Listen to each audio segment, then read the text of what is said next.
ജമ്മുകശ്മീർ മുൻ മുഖ്യമന്ത്രി ഫറൂഖ് അബ്ദുള്ളയ്ക്കും ഉപമുഖ്യമന്ത്രി സുരേന്ദ്ര ചൌധരിക്കും നേരെ വധശ്രമം. വിവാഹ ചടങ്ങിൽ പങ്കെടുത്ത് മടങ്ങുന്നതിനിടെയാണ് ഇരുവർക്കും നേരെ വെടിവെപ്പുണ്ടായത്.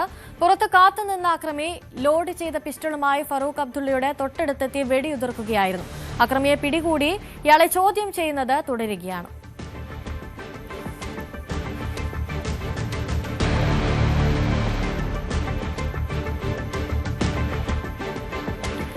രാകേഷ് ചേരുന്നുണ്ട് കൂടുതൽ വിവരങ്ങളുമായി. രാകേഷ്, ഈ ആക്രമണം ഉണ്ടാകുന്നത് എങ്ങനെയായിരുന്നു? എന്തായിരുന്നു അക്രമിയുടെ ലക്ഷ്യം എന്നതിൽ എന്തെങ്കിലും വ്യക്തത ലഭിക്കുന്നുണ്ടോ? അനുശ്രീ, ജമ്മുകാശ്മീർ മുൻ മുഖ്യമന്ത്രിയും ഒപ്പം തന്നെ നാഷണൽ കോൺഫറൻസിന്റെ അധ്യക്ഷനുമായ ഫാറൂഖ് അബ്ദുള്ളയ്ക്ക് നേരെയും ഒപ്പം ഉപമുഖ്യമന്ത്രി സുരേന്ദ്ര ചൌധരിക്ക് നേരെയാണ് വധശ്രമം ഉണ്ടായത്. ഇന്നലെ ആണ് സംഭവം. ഗ്രേറ്റർ കൈലാഷ്, അതൊരു പോഷ് ഏരിയയാണ് ജമ്മുവിലെ. അവിടെ ഒരു വിവാഹ സൽക്കാരത്തിൽ പങ്കെടുക്കുകയായിരുന്നു ഇരുവരും. ഇതിനിടയിൽ ഈ ചടങ്ങ് കഴിഞ്ഞ് വാഹനത്തിലേക്ക് നീങ്ങുന്ന ദൃശ്യങ്ങളാണ് നമ്മളിപ്പോൾ കണ്ടുകൊണ്ടിരിക്കുന്നത്. ഇതിനിടയിൽ തൊട്ട് പുറകിൽ നിന്നൊരാൾ ഓടിയെത്തുകയും വെടിയുതിർക്കുകയും ചെയ്യുന്നത് കാണാം. പക്ഷേ സുരക്ഷാ ഉദ്യോഗസ്ഥർ കൃത്യസമയത്ത് ഇടപെട്ടത് കൊണ്ടാണ് അദ്ദേഹത്തിന് വെടിയേൽക്കാതിരുന്നത് എന്ന് തന്നെ പറയാം. ഏതായാലും ഇദ്ദേഹത്തെ അറസ്റ്റ് ചെയ്തിട്ടുണ്ട്. ഒപ്പം ഇയാളെ ചോദ്യം ചെയ്തു വരികയാണ്. കമൽ സിംഗ് ജാംവാൾ എന്നാണ് ഇയാളുടെ പേര്. 63 വയസ്സ്.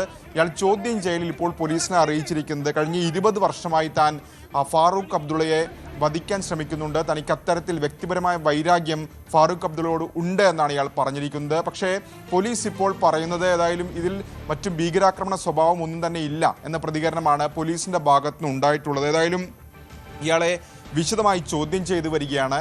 എന്തായാലും വലിയ സുരക്ഷാ വീഴ്ചയാണ് ഇക്കാര്യത്തിൽ ഉണ്ടായിരിക്കുന്നതെന്ന കാര്യത്തിൽ സംശയമില്ല. കാരണം ഫാറൂഖ് അബ്ദുള്ളയ്ക്ക് നിലവിൽ Z+ കാറ്റഗറി സുരക്ഷയുള്ള നേതാവാണ്. സ്വാഭാവികമായും NST കമാൻഡോകൾ അടക്കം അടങ്ങുന്നതാണ് ഈ Z+ കാറ്റഗറി. അപ്പോൾ അത്തരത്തിൽ വലിയ സുരക്ഷയുള്ളൊരു നേതാവിനെ എങ്ങനെ ഇത്തരത്തിലുള്ള ആൾക്ക് അവിടേക്ക് കടന്നു കയറാൻ എത്തി എന്ന ചോദ്യങ്ങളൊക്കെ തന്നെ പല കോണുകളിൽ നിന്ന് വരുന്നുണ്ട്.